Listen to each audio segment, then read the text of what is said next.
পদ্মা সেতু উদ্বোধনের পর দক্ষিণ অঞ্চলের মানুষের স্বপ্নের দ্বার নয়, মৃত্যুর দুয়ার উন্মুক্ত করা হয়েছে। সড়কে চলাচল করা তো দূরের কথা, নাম শুনলেই মানুষ আঁতকে ওঠে।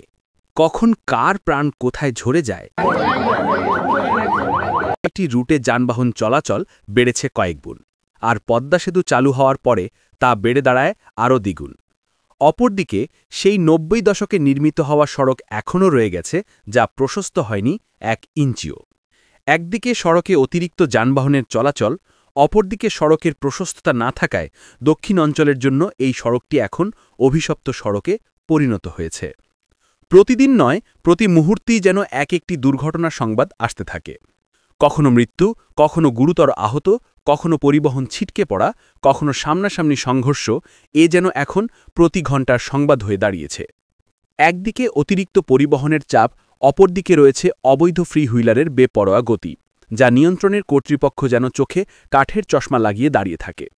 অনিয়ন্ত্রিত থ্রি হুইলার আর বেপরোয়া পরিবহনের চলাচল, ঢাকা থেকে ছেড়ে আসা বিভিন্ন পরিবহনেরই ফিটনেস নেই বৈধ কাগজপত্র, তবু যেন অদৃশ্য হাতের ইশারায় এরাই সড়কের রাজা। আর কত তাজা প্রাণ ঝরলে, আর কত মানুষ পঙ্গু হলে, আর কত পরিবার নিঃস্ব হলে সড়ক প্রশস্ত হবে, এমনটাই প্রশ্ন এ অঞ্চলের মানুষের। এস এম পলাশ, বাকেরগঞ্জ।